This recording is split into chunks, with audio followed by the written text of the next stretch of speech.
In this episode, we'll brush upon the nature of consciousness and its perspective through different theories and cultures. Have you ever stopped to wonder, what is consciousness? That strange, yet familiar feeling of being aware of your thoughts, your surroundings, your very existence. Let's explore this mind-bending mystery. Here's the twist. We still don't fully understand how consciousness works. Your brain is made up of about 86 billion neurons, tiny cells firing off signals. But how do those signals create the feeling of being you? That's what some call the hard problem of consciousness. How do physical processes in the brain give rise to subjective experience? Consciousness is often described simply as subjective experience, the what it's like to see red, to taste coffee, to fall in love, or to feel pain. But it's more than awareness, it is self-awareness. It's the mirror we look into when we ask, who am I? Philosopher Thomas Nagel once asked, what is it like to be a bat? He wasn't asking about sonar or wings, he meant the inner life, the experience from the inside, consciousness and the brain. Modern neuroscience tells us that consciousness arises from the brain, a dense network of 86 billion neurons and trillions of synapses. Brain scans show us where things happen. The visual cortex processes sight. The thalamus filters sensory data. The prefrontal cortex handles decision-making. But knowing the map doesn't explain the territory. We can observe brain activity, but we still don't know how electrical impulses become a sunset, a symphony, or a sense of self. This is what philosopher David Chalmers calls the hard problem of consciousness. Not how the brain works, but how experience itself arises. Some theories of consciousness. There are many competing theories. 1. Global Workspace Theory, GWT. Proposed by Bernard Baars. It suggests the brain is like a theater.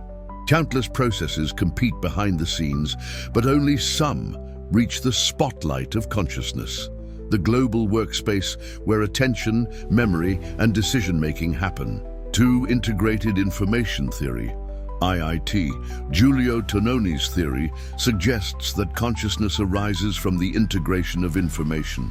The more interconnected and unified the data, the more conscious a system is. According to IIT, even simple systems might possess a flicker of awareness. 3. Higher order theories. These argue that we're only conscious of a thought or sensation when the brain has a second-order representation of it, a thought about the thought. 4. Panpsychism. An ancient idea now resurfacing that consciousness is not produced by matter, it is fundamental to it. Just as atoms carry mass and charge, they might also carry a spark of awareness. To some, this sounds mystical. To others, it's the only way to explain the inner light of consciousness. Eastern perspectives. Long before neuroscience, Eastern philosophies asked these same questions. In Vedanta philosophy, consciousness is not the product of the brain.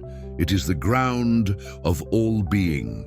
The body and mind are tools of perception, but the true self, the Atman, is pure awareness, beyond thought, form, or death. Buddhism takes a different view. There is no fixed self. The I is an illusion, a stream of consciousness, ever-changing moment by moment. Through practices like mindfulness and meditation, one learns to observe the mind without identifying with it. These traditions don't try to solve consciousness, they seek to experience it directly.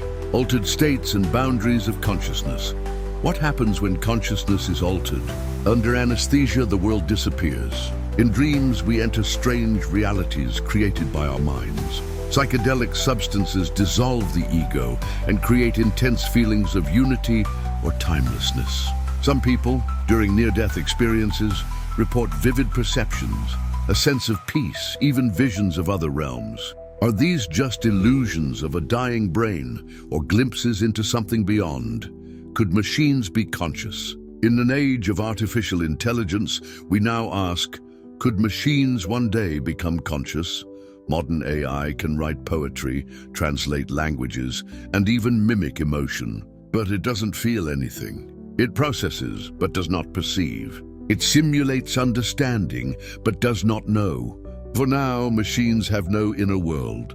But what if one day they do? Would we recognize it? Or deny it as we once denied consciousness to animals or even to other humans? The final questions. So what is consciousness? Is it a byproduct of evolution, a cosmic principle, a trick of biology, or the deepest reality there is? We do not know. But maybe consciousness is not something to solve like a puzzle. Maybe it's something to be honored, explored, and lived. In the end, the question of consciousness is the question of you. Not just how you think, but how you are. And maybe the most important journey isn't outward, but inward. So again, what is consciousness really? Is it just brain chemistry? Is it something beyond science? Is it you, or just what you think you are? No one knows for sure, but one thing's certain: consciousness is one of the greatest mysteries of existence. So next time you stop and ask, am I really here? Take a breath and marvel at the strange, incredible phenomenon that is being conscious. Because it can also feel as the most familiar thing you've ever known. The feeling of being alive, the awareness of thoughts, emotions, sensations. Yes, you are conscious, you know this. But what is the you that knows? Remember, family, don't be so hard on yourself. Just enjoy your journey. Universal Consciousness signing out.